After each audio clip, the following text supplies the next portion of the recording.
Chapter 23, August 2018. Listening to my body, 11th of August 2018.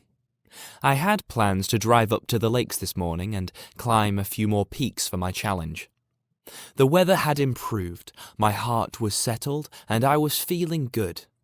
Then, last night, my heart started to flutter, an early warning sign of a bug working its way through my heart. I didn't sleep well and woke up with a high temperature and a cough.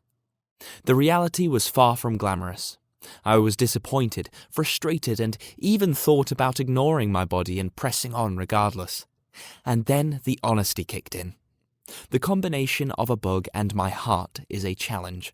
Add to the heat and inclines and the danger level increases, but throw in anxiety and tension from worrying about how my heart would react and the cocktail becomes explosive. The main thing I've learnt from my battle with anxiety-driven palpitations over the last 5 years is to listen to my body, show common sense, thanks Mum and Dad, be honest with myself and, even if it is frustration, to rest when necessary. So I went to my second favourite place instead, the beach. Clearer thinking, 15th of August 2018. If I was to write a book about my experiences of mental illness, this would be my final chapter. So, Holiday Club was just for kids, right? So we could teach them about God, life, friendship, fellowship and love, right? Yeah, that's right. But Holiday Club also taught me a lot about myself, where I've been, how bad I was, how I've recovered, and how I've started to rediscover the real me. When I was asked to tell the story on the Thursday, I struggled to think of the right level, the right approach, and the right words to get the message across. Then, one morning, I woke up and my brain had formulated a plan. Over the next few weeks, I tinkered with the approach until I was happy with the format. But even on the morning of the talk, I was altering things slightly until I was happy. The story went well and the message was shared, but that was only part of the teaching. I realised that I'd rediscovered the adaptability that had been missing since 2009. For the first time in nearly 8 years, my mind was free to work through things, to concentrate on things, to mull things over and resolve things. This change, although invisible and probably unnoticed by others, was very evident to me. My mind that had been preoccupied for so long with anxiety, fear of palpitations, uncertainty and lack of focus was suddenly thinking more clearly, and I was able to express my thoughts in a more coherent, logical and rational way. I always shy away from using the D word when I talk about my struggles. I was never diagnosed with depression, and I feel it is bandied around too frequently in society, with little thought to the connotations that are associated with such a powerful and devastating word. But even though I was never formally diagnosed with depression, as I've started to feel better, I've realised that I was either very close to full-blown depression, or I was actually in the depths of its hideous grip. I've heard many people compare depression to being in a black hole, and I certainly empathise with the analogy. What might have started off as a feeling of being lost and alone in a shallow, dark place can soon exacerbate into a much deeper, darker and all-encompassing feeling of complete doom and despair. If you get the chance to realise that you are falling into that black hole, you may start to desperately scramble your way out, but as the sides of the black hole are like dust and the base of the hole like soft sand, your struggling just ends up dragging you deeper and deeper into the chasm below. The deeper you descend, the blacker your view becomes, and your visual horizon is continuously reduced until you can just see flickerings of movement just over your head as your desperate pleas for help become inaudible to those that pass by. You become invisible, alone, isolated, insular, fearful and depressed. Unable to escape the hole, you become disconnected from your friends, your family and your society in general. Even if the blackness relents for a short time, the sheer exhaustion of the battle just to survive and the embarrassment of your invisible predicament means that socializing, even with your closest friends, becomes a major challenge. A challenge that you can't face, and instead you prefer to spend time alone in what has now become the safety of your black hole. As time goes on, you become more detached, more isolated, more unable to re-engage, more preoccupied with your struggle, less focused, more exhausted, deeper and blacker with a narrower view of the world around you. You wait, you fight, you scramble, you wait, you sleep, you try, you hurt, you scream internally, you wait, you sleep. You force yourself out of bed, you wait, you sleep, you wait, you sleep. Friends will try to reach you. They attempt to pull you up from your hole, to lift you and reconnect with you, but you just want to stay where you are safe, alone. You try, you wait, you sleep. Some people will give up on you, misunderstand you, misinterpret your actions. They will ignore you, belittle you, disown you. You hurt, you wait, you sleep. You see people who have the power to save you, who have the tools to lift you and support you, who can change things, who should understand, who should come to your aid. Their lack of engagement enrages you, it frustrates you, you resent them for their lack of action. You try to attract their attention, but your protestations fall on deaf, unresponsive ears, and the anger, the bitterness, and the blackness becomes deeper. Then, after years of turmoil, there's a glint of hope, a chance, an opportunity, but with that comes a greater fear of misunderstanding, of further rejection, of greater darkness. You try, you talk, you hope. They hear, they understand, they diagnose, they direct, they encourage, they listen. You take the first steps on your recovery. You start to feel more settled, slightly stronger, more ready for the fight. Those in power finally offer some support. They lower a rope for you to pull yourself up. But the rope is covered in grease. 2 feet up, 1 foot down. You persevere, the light becomes brighter, you become stronger as you pull against the slippery rope.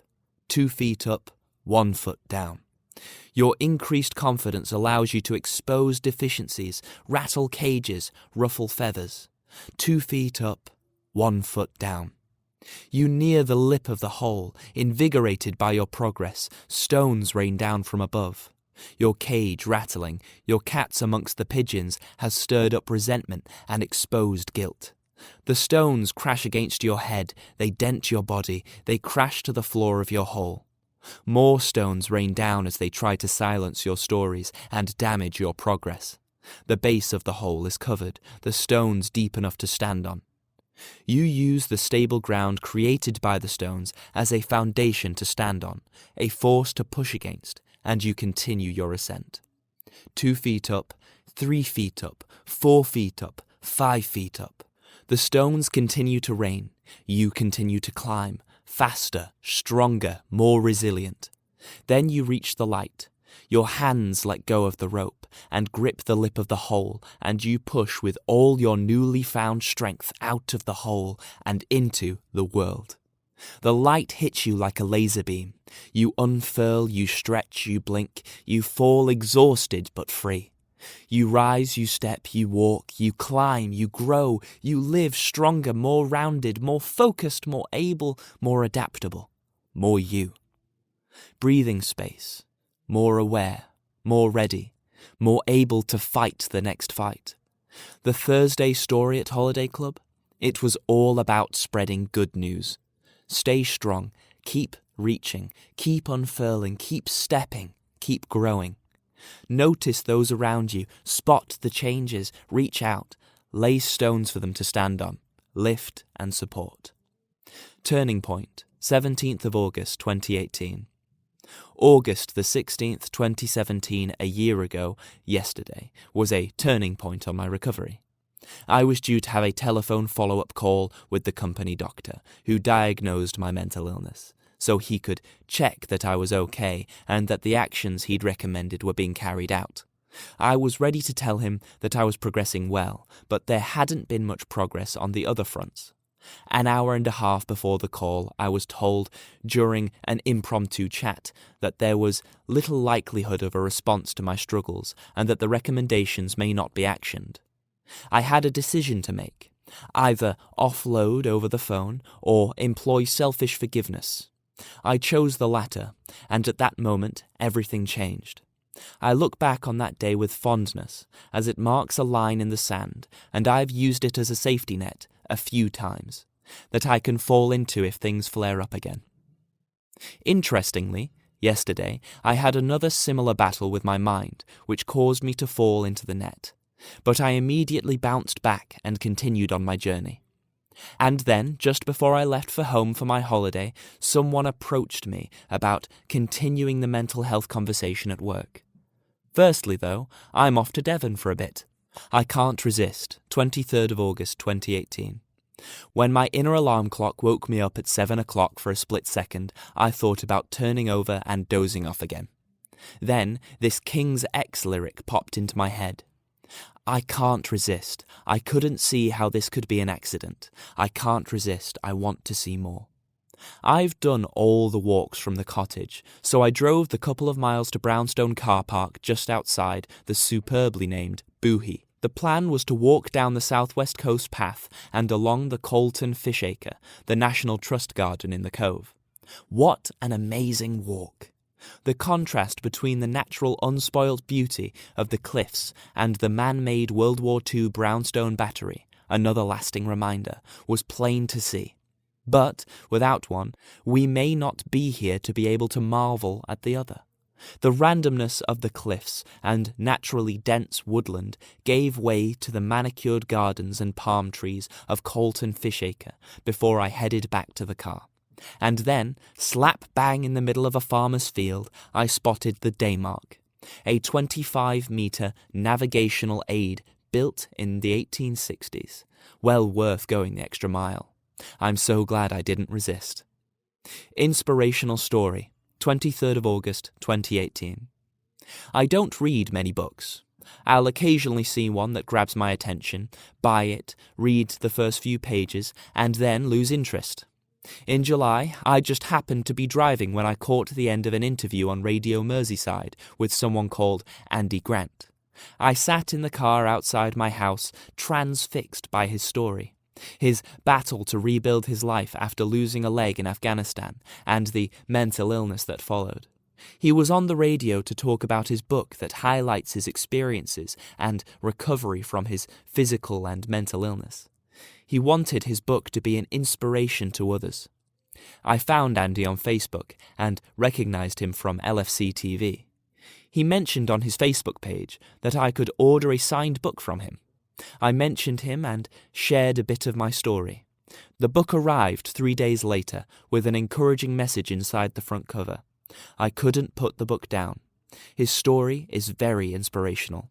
No two mental health situations are the same, and it's important that you don't compare your situations or recovery to that of others. But there are parallels to be drawn. There is hope to be gleaned. There are questions that can be answered.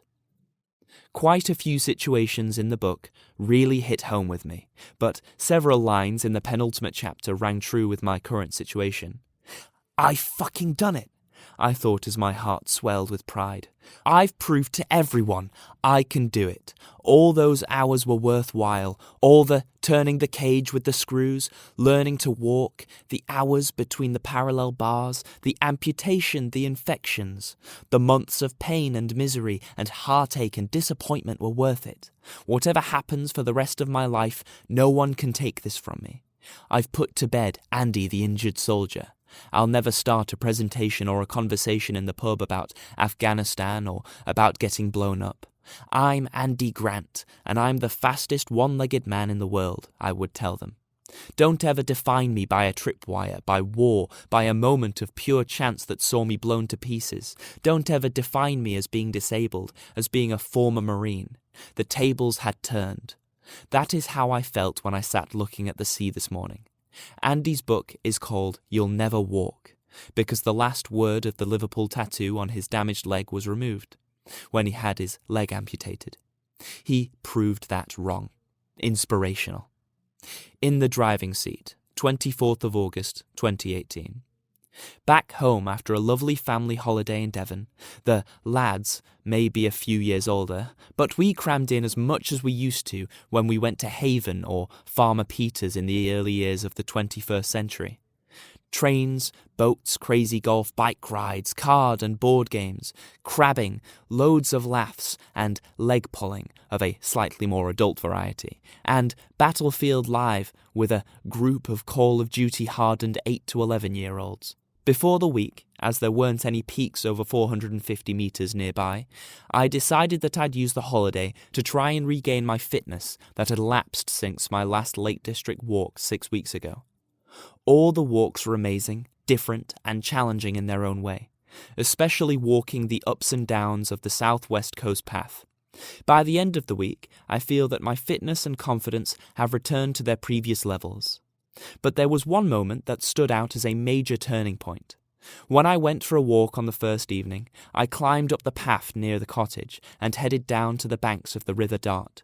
As I reached the lowest point, literally, my heart began to throw extra beats, and it felt like it was going to develop into full-blown palpitations that could have seriously affected the rest of the week. I felt stranded, alone, and anxious.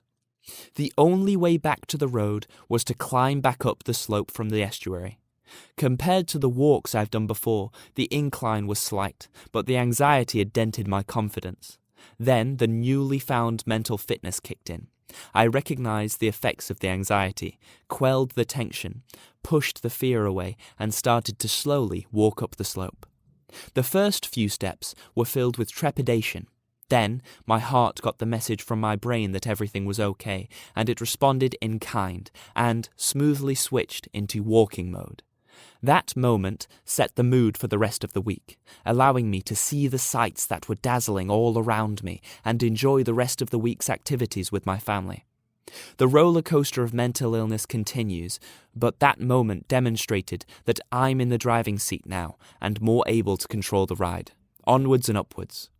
Choosing wisely, 25th of August, 2018. Post from the 25th of August, 2015. People who think anxiety is just a state of mind have never truly suffered from this terrible disabling disease. Anxiety can start for many reasons. You become anxious about your job, your family, your friends, the world, your finances, your future, your health, and although it may originate in your head, if it's not dealt with at the earliest opportunity, it starts to affect your well-being until it eats away at your muscles, your bones, your organs, right down to your very core. The deeper it goes, the more your health, your work, your finances, your family, and your friends suffer, which leads to more anxiety, and the cycle goes on deeper and deeper. Like a lot of things in life, it is very easy to let it destroy your life, but incredibly difficult to free your mind and body from its grasp. I've mentioned a few times about the last 5 or 6 years of my life, and looking back, I've realized how badly anxiety has affected me, not only on my heart with its many and varied types of palpitation, but also other areas of my life. And only now, by putting processes in place to help me recover, I've started to free myself from its grasp. My weight loss and exercise have both worked to reduce the stress on my heart, which has led to my body being able to deal with situations that arise with less anxiety and therefore allow my body to heal. But also, I've realized that subconsciously and consciously, I've changed my approach to things that occur, which help deal with frustration, regain control, and reduce anxiety. Fate is a great mate, and the other day Facebook served up this great quote which sums up perfectly how to handle situations that are thrown at me. I chose to live by choice, not by chance, to make changes, not excuses, to be motivated, not manipulated, to be useful, not used, to excel, not compete. I choose self-esteem, not self-pity. I choose to listen to my inner voice, not the random opinions of others. I choose to be me. These are not the barriers or defenses to protect me, but the blood of life itself. My blood, my life. I really hope this helps other people suffering with anxiety and stress.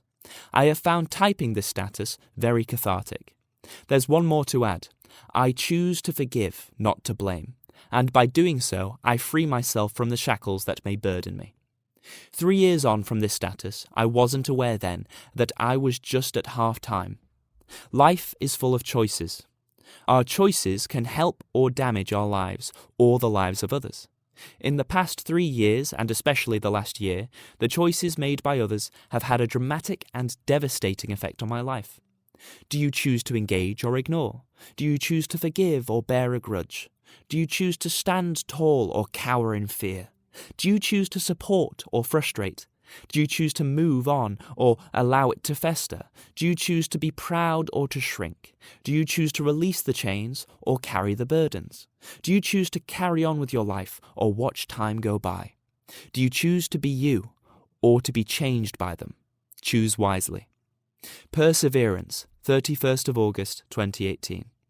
Mental illness will try every trick in the book to knock you back, even trying to turn positives in your life into negatives in your head. But when it realizes you've sussed it out and are on its case, it scurries away, like every type of bully, back into the shadows. And every time it hides, it becomes a bit weaker, and you become a bit stronger, more ready for when it tries to attack again.